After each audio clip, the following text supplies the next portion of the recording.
This is exciting. The very first votes in the first primary in the nation are being cast right now. You are watching it. Welcome to a late night version of the Kelly File, everyone. I'm Megyn Kelly. We've got live pictures coming back now from Dixville Notch, New Hampshire, the tiny town that is first to cast its ballots in the New Hampshire primary in a tradition that started 55 years ago. Carl Cameron is live right there. Carl? Megyn, the centennial first in the nation New Hampshire primary is officially underway. Seconds ago, as you were talking, the moderator made a motion, seeking a motion to close the polls. It's been unanimous. The ballots have already been cast. This tradition has gone on since 1960. The man you see with his hands in the ballot box behind me is Tom Tillotson. He is the son of Neil Tillotson, who began this tradition in 1960. His father presided over this process for 11 First-in-the-Nation primaries, died at 104 years old in 2001. Since then, Tom has taken over the responsibility, and the other two officials are now going to join him in the counting room. This is not going to take very long, and they will come back. It's worth noting that the other two election officials here in Dixville Notch are also Tillotson's descendants of its founder. It's not going to take long. There are 10 candidates and only 9 voters, and this tradition has brought over 60 reporters. It gives you an idea of what's at stake here. We'll be back in just a second. You can see there's a whiteboard behind me. They'll come out and check it off and tell us the results in a matter of minutes, and you'll be able to see it on your screen in the corner as well. We'll keep a camera on it because this could happen literally at any second. The first of the first in the nation voters. And it doesn't necessarily have a lot of bearing on what happens. They haven't always been accurate. It is the tradition and the history that they start. Megyn? 9 voters. Not a lot of chance of voter fraud. Carl Cameron, we will stay on it and stay on you. As we wait for the results, though, we want to get you some news because on the campaign trail, there was an epic moment during this weekend's GOP debate in New Hampshire, and it's getting a lot of attention.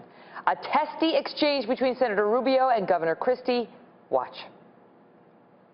Let's dispel once and for all with this fiction that Barack Obama doesn't know what he's doing. He knows exactly what he's doing.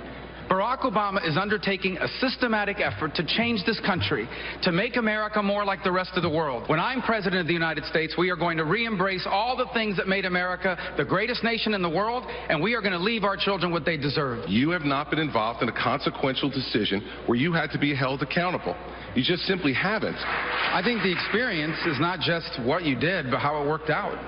Under Chris Christie's governorship of New Jersey, they've been downgraded 9 times in their credit rating. I would add this. Let's dispel with this fiction that Barack Obama doesn't know what he's doing. He knows exactly what he's doing. He is trying to change this country. He wants America to become more like the rest of the world. You see, everybody, I want the people at home to think about this. That's what Washington, D.C. does.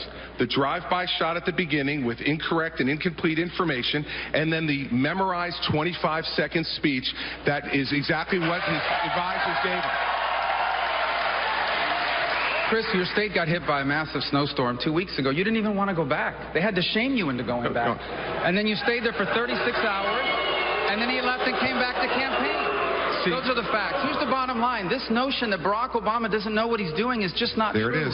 He knows exactly what he's doing. The memorized 25-second speech. Well, that's the reason why this campaign is so important. Oh, boy. We'll hear from the senator himself in a moment. First, let's check back in with Carl. Carl, what are we seeing here? Megyn, we have the results.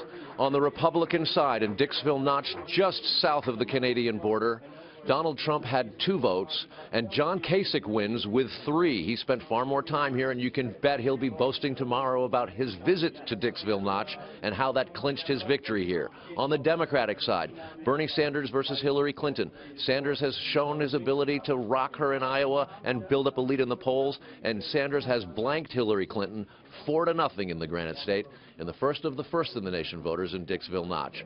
That's the history of it. They've been doing this since 1960, and they've done it again, the first of the first, kicking off the 2016 presidential cycle.